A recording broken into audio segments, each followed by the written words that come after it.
इस वीडियो में हम आपको बताने वाले हैं कि एचडीएफसी बैंक में आप अपना सेविंग अकाउंट घर बैठे कैसे खोल सकते हैं। इसके लिए आपको ब्रांच विजिट करने का कोई भी जरूरत नहीं पड़ेगा। तो आप कृपया करके इस वीडियो को अंत तक जरूर देखिएगा।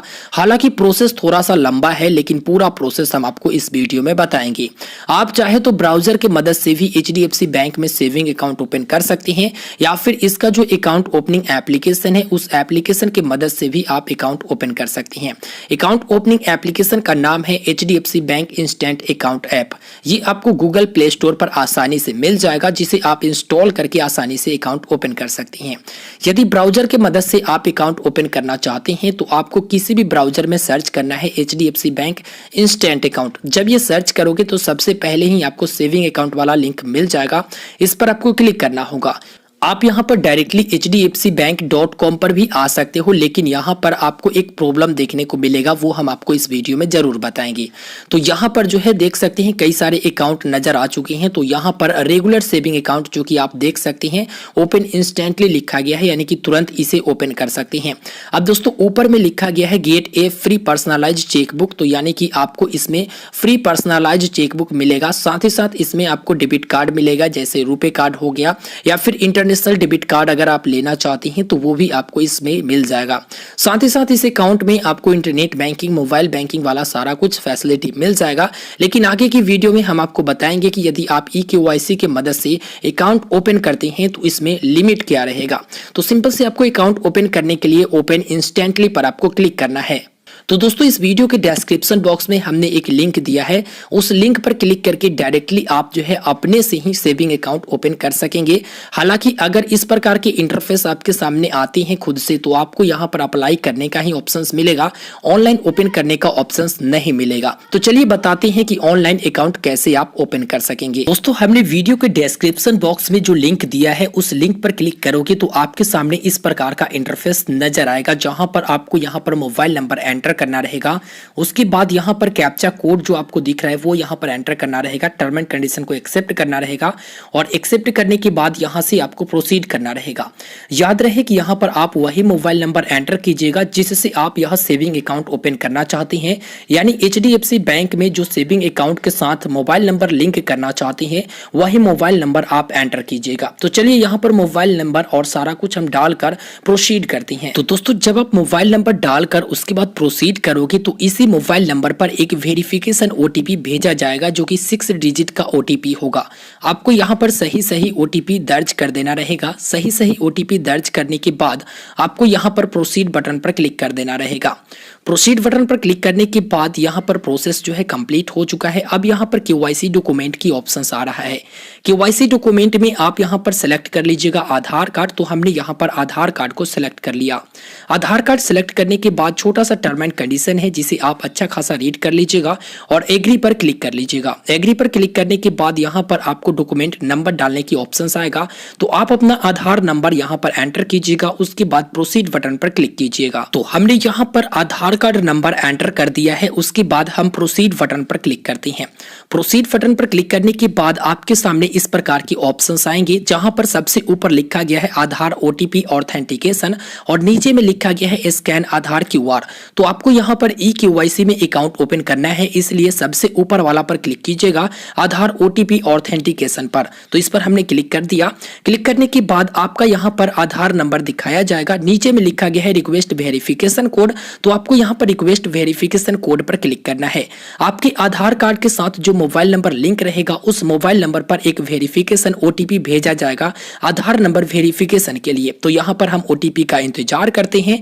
जैसे ही हमारे मोबाइल नंबर पर यह ओटीपी भेजा जाता है हम यहां पर ओटीपी डालकर उसके बाद प्रोसीड करेंगे। आप लोगों को भी यही प्रक्रिया करना होगा। तो हमने यहां पर आधार ओटीपी दर्ज कर दिया है। दर्ज करने के बाद टर्म एंड कंडीशन को एक्सेप्ट करते हैं और उसके बाद प्रोसीड बटन पर क्लिक करते हैं। तो हमने यहां पर प्रोसीड बटन पर क्लिक कर दिया है।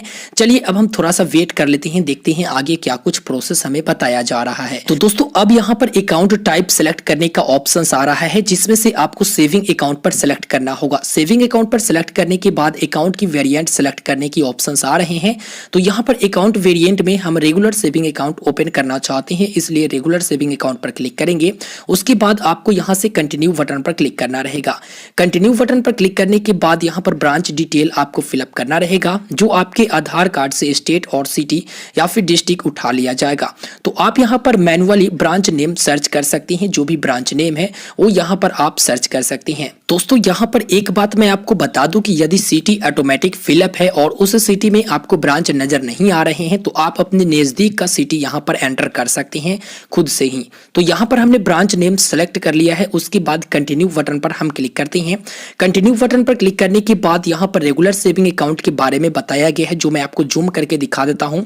यहाँ पर लिखा गया है कि यह एक सेविंग अकाउंट है जो कि रेगुलर सेविंग अकाउंट है, जिसमें आपको एवरेज मंथली बैलेंस 10,000 रुपए मेंटेन करके चलना होगा। जी हाँ, यदि आप HDFC बैंक में रेगुलर सेविंग अकाउंट ओपन करते हैं तो इसमें आपको 10,000 रुपए मंथली एवरेज बैलेंस रखने की जरूरत होगा। यहाँ पर अगर आप मंथली एवरेज बैलेंस नहीं रखते हैं मेंटेन करके तो आपसे चार्ज किया जाएगा। तो इसके बारे में आप लोग पहले डिटेल में जानकारी प्राप्त कर लीजिएगा। उसके बाद ही अगर आप अकाउंट ओपन करना चाहते हैं तो अकाउंट ओपन कर सकते हैं, नहीं तो अलग दूसरे कैटेगरी में भी आप अकाउंट ओपन कर सकते हैं। दोस्तों यहाँ पर उसके बाद आपको ओके बटन पर क्लिक करना होगा। ओके बटन पर क्लिक करने के बाद आपके सामने इस प्रकार का इंटरफेस नजर आएगा। यहाँ पर सबसे पहले आपको अपना फोटोग्राफ अपलोड करना होगा, जो कि एक सेल्फी जो है आपको अपना डिवाइस से अपलोड करना पड़ेगा। उसके बाद यहाँ पर मिस्टर या फिर क्या नाम का टाइटल है वो यहाँ पर आप सेलेक्ट कर लीजिए। उसके बाद आपको ईमेल आईडी देना होगा। ईमेल आईडी देने के बाद डेट ऑफ बर्थ आपको यहाँ पर नजर आ जाएगा, जो आपके आधार कार्ड से उठा लिया जाएगा। दोस्तों इसके बाद मैरिटल स्टेटस आपको डालना रहेगा। अगर आप मैरिड पर्सन है तो मैरिड, अगर आप अनमैरिड है तो अनमैरिड सेलेक्ट कर लीजिएगा। उसके बाद आपको यहाँ पर father's name, mother's name enter करना है। उसके बाद यहाँ पर नीचे में आपको यहाँ पर अप्लाई ईमेल स्टेटमेंट वाला इनेबल रहने देना है। अगर आप यहाँ पर नेट बैंकिंग, मोबाइल बैंकिंग लेना चाहते हैं तो इसे इनेबल रहने दीजिएगा। यदि आप नॉमिनी ऐड करना चाहती हैं ये भी आप इनेबल रहने दीजिएगा। उसके बाद नीचे में ऑप्शन आता है पैन कार्ड का। आप यहाँ पर पैन कार्ड डिटेल जो है एंटर कर सकती हैं, जो कि काफी आसानी से आप यहाँ पर पैन कार्ड का फोटो अपलोड कर सकती हैं। तो दोस्तों ऊपर में हमने सारा डिटेल सही सही भर दिया है। यहाँ पर मैं आपको एक बात बताना चाहूंगा कि यदि आपके पास पैन कार्ड का फोटो उपलब्ध नहीं है तो आप यहाँ पर पैन नंबर डाल सकती हैं, जो कि यहाँ पर पैन नंबर डालने का ऑप्शन आ रहा है। तो यहाँ पर आप अपना पैन नंबर एंटर कर सकते हैं। हालांकि पैन कार्ड का जो फोटो है वो ऑप्शनल के रूप में रखा गया है। यदि आप पैन कार्ड का फोटो अपलोड नहीं भी करते हैं फिर भी किसी भी प्रकार का दिक्कत नहीं होने वाला है। तो चलिए यहाँ पर हम पैन नंबर एंटर कर देते हैं। उसके बाद प्रोसीड बटन पर क्लिक करेंगे। अब दोस्तों यहाँ पर कुल 4 स्टेप बताया गया है, जिसमें सबसे पहले एड्रेस डिटेल, उसके बाद परमानेंट एड्रेस, उसके बाद ऑक्यूपेशन डिटेल और उसके बाद अपलोड डॉक्यूमेंट। तो ये चारों स्टेप जैसे ही कंप्लीट हो जाएगा आपको अकाउंट नंबर और कस्टमर आईडी मिल जाएगा। तो इसे कैसे कंप्लीट करना है चलिए हम आपको बता देते हैं। आप स्लाइड करते हुए नीचे आओगे तो यहाँ पर रेसिडेंस टाइप पहले बोला जाएगा कि आप सेलेक्ट करो। तो यदि आप घर में रह रहे हो फैमिली के साथ तो आपको फैमिली यहाँ पर सिलेक्ट कर लेना है। उसके बाद रेसिडेंसी स्टेटस यहाँ पर आपको डालना रहेगा, जो कि रेसिडेंट आपको सिलेक्ट कर लेना है। दोस्तों उसके बाद जो है आपका एड्रेस आपके आधार कार्ड से उठा लिया जाएगा, लेकिन नीचे में 2 ऑप्शंस आपको मिलेंगे, मेलिंग और परमानेंट। यदि आपका मेलिंग एड्रेस और परमानेंट एड्रेस दोनों सेम है तो आप यहाँ पर दोनों पर टिक कर सकती हैं। यदि मान के चलो कि ऊपर वाला परमानेंट एड्रेस है और नीचे वाला अगर आप एड्रेस बदलना चाहते हैं, मेलिंग एड्रेस कुछ और डालना चाहते हैं जहां पर आपका डेबिट कार्ड आ सके, तो यहाँ पर आप डाल सकते हैं। तो मेरा परमानेंट और मेलिंग एड्रेस दोनों सेम है, इसलिए मैं दोनों पर टिक आउट कर लेता हूं। और दोनों पर टिक आउट करने के बाद ऑटोमेटिक नीचे में जो ऊपर आपका एड्रेस दिखाएगा वो नजर आ जाएगा। उसके बाद दोस्तों कंटिन्यू का एक ऑप्शन मिलेगा, इस कंटिन्यू बटन पर आपको क्लिक करना रहेगा। तो कंटिन्यू बटन पर हमने क्लिक कर दिया है। कंटिन्यू बटन पर क्लिक करने के बाद यहाँ पर परमानेंट एड्रेस बताया गया है। परमानेंट एड्रेस में आपका सारा एड्रेस यहाँ पर नजर आ जाएगा। फिर से आपको कंटिन्यू बटन पर क्लिक करना होगा। अब कंटिन्यू बटन पर क्लिक करने के बाद ऑक्यूपेशन डिटेल आपको यहाँ पर डालना होगा। तो चलिए यहाँ पर हम बता देते हैं। सबसे पहले ऑक्यूपेशन टाइप पूछा जा रहा है, तो यहाँ पर अगर आप हाउस वाइफ है या फिर अदर पर्सन है या फिर रिटायर्ड है, सैलरीड पर्सन है या फिर स्टूडेंट है तो आप यहाँ से सिलेक्ट कर सकते हैं। उसके बाद यहाँ पर सोर्स ऑफ फंड आपको बताना है, अगर आप बिजनेस करते हैं, सैलरी है या फिर मान के चलो कहीं इन्वेस्ट करके रखे, इन्वेस्टिंग से इनकम हो रहा है या फिर एग्रीकल्चर है तो आप यहाँ से सिलेक्ट कर सकते हैं। अगर इसमें से कुछ नहीं है तो आप यहाँ पर अदर पर क्लिक कर सकते हैं, क्योंकि स्टूडेंट जो है अदर ही क्लिक करते हैं। उसके बाद यहाँ पर ग्रॉस एनुअल इनकम आपसे पूछा जाएगा, मतलब आप सालाना कितना इनकम करते हैं तो वह सालाना इनकम आपको यहाँ पर बता देना है। सालाना इनकम डाल देने के बाद दोस्तों यहाँ पर अदर हमने डाला है इसलिए यहाँ पर रिक्वायर्ड है ये फिलअप करना। तो चलिए अदर पर हम यहाँ पर फिलअप कर देते हैं। उसके बाद यहाँ पर हम कंटिन्यू बटन पर क्लिक करते हैं। दोस्तों कंटिन्यू बटन पर क्लिक करने के बाद अपलोड डॉक्यूमेंट की ऑप्शन आ रहा है। तो यहाँ पर हम आपको बता देते हैं कि आपको प्रक्रिया क्या करना है। अपलोड डॉक्यूमेंट में ओनली आईडी प्रूफ दिया गया है और आईडी एंड एड्रेस प्रूफ दोनों की दिया गया है। तो आप आईडी एंड एड्रेस प्रूफ दोनों पर क्लिक कर सकते हैं और उसके बाद आप प्रोसीड बटन पर क्लिक कीजिए। तो चलिए यहाँ पर हमने प्रोसीड बटन पर क्लिक कर दिया है। प्रोसीड बटन पर क्लिक करने के बाद आपको थोड़ा सा यहाँ पर वेट करना पड़ेगा। अब दोस्तों यहाँ पर आपके सामने नॉमिनी डिटेल एंटर करने की ऑप्शन आएगी, जहां पर आपको सबसे ऊपर में नॉमिनी का नेम एंटर करना है। नॉमिनी के साथ क्या रिलेशन है वो आपको यहाँ पर एंटर करना है। नॉमिनी के साथ जो भी रिलेशन हो आप यहाँ से सेलेक्ट कर लीजिए।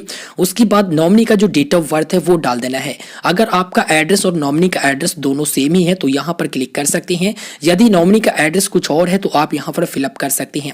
फिलअप करने के बाद आपको यहाँ पर कंटिन्यू करने का ऑप्शन मिलेगा। तो चलिए यहाँ पर हम फिलअप करके उसके बाद हम कंटिन्यू करते हैं। दोस्तों हमने यहाँ पर नॉमिनी डिटेल एंटर कर दिया है। उसके बाद नीचे से कंटिन्यू बटन पर हम क्लिक करते हैं।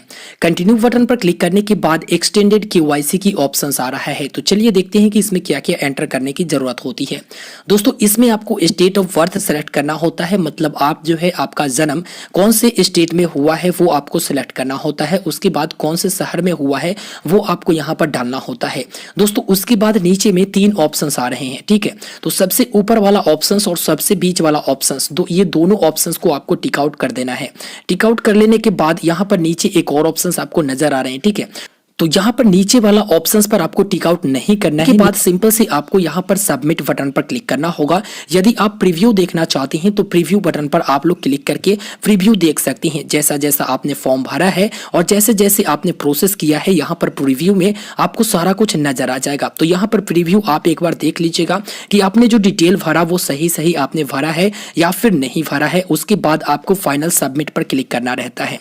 जैसे ही आप फाइनल सबमिट पर क्लिक कर लेते हैं उसके बाद आपका जो अकाउंट है वो इंस्टेंटली ओपन हो जाता है। इसमें किसी भी प्रकार का आपको दिक्कत नहीं होता है। सबमिट बटन पर क्लिक करके आप अपना अकाउंट को काफी आसानी से ओपन कर सकते हैं, जिसमें आपको इंस्टेंट में अकाउंट नंबर, कस्टमर आईडी मिल जाता है। साथ ही साथ अगर डेबिट कार्ड के बारे में बात करें तो लॉकडाउन खत्म होने के बाद डेबिट कार्ड आपके एड्रेस पर भेज दिया जाएगा। एक और बात मैं बता दूं कि ई-केवाईसी अकाउंट यदि आप इसमें ओपन किए हैं तो आपको 1 साल के अंदर अंदर ब्रांच विजिट करके वहां पर फुल केवाईसी करवाने का जरूरत होगा, तभी यह account life time saving account में बदला जाएगा। यहाँ पर एक और बात मैं बता दूं कि नीचे में आपको एक ऑप्शन मिल जाता है जहां पर क्लिक करके आप इसमें इंटरनेट बैंकिंग का पासवर्ड वगैरह, आईडी वगैरह क्रिएट कर सकते हैं। तो अगर आप करना चाहे तो कर सकते हैं, नहीं तो ये प्रोसेस बाद में भी आप कंप्लीट कर सकते हैं। इंस्टेंटली आपका अकाउंट भी एक्टिवेट हो जाता है और डेबिट कार्ड आने के बाद इस अकाउंट को आप यूपीआई के साथ लिंक कर सकते हैं। फिलहाल अगर आपके पास डेबिट कार्ड नहीं है तो आप जो है एनईएफटी, आईएमपीएस मनी ट्रांसफर कर सकते हैं। यहाँ पर हम लिमिट के बारे में बात कर ले तो आप लोगों को पता होगा कि फाइनेंशियल ईयर में ई-केवाईसी अकाउंट जो भी ओपन होते हैं उसमें 2 लाख रुपए तक लिमिट दिया जाता है। तो इस प्रकार से आपको इसमें लिमिट भी मिल जाता है। उम्मीद करते हैं कि आपको यह वीडियो पसंद आया होगा। वीडियो पसंद आया हो तो वीडियो को लाइक कीजिएगा, शेयर कीजिएगा। हालांकि यह वीडियो थोड़ा सा लंबा हो गया है लेकिन पूरा डिटेल में हमने आपको बता दिया है प्रोसेस और पूरा सही सही जानकारी हमने आपको प्रोवाइड करा दिया है। उम्मीद करेंगे कि आपको यह वीडियो जरूर पसंद आया होगा। तो वीडियो को लाइक करके अपने दोस्तों तक जरूर शेयर कीजिएगा और अभी तक आपने चैनल को सब्सक्राइब नहीं किया है तो जरूर सब्सक्राइब कर लीजिएगा, क्योंकि हम इस चैनल पर इसी प्रकार के वीडियो आप लोगों के लिए लेकर आते रहते हैं। तो हमें दीजिए इजाजत, तब तक के लिए गुड बाय।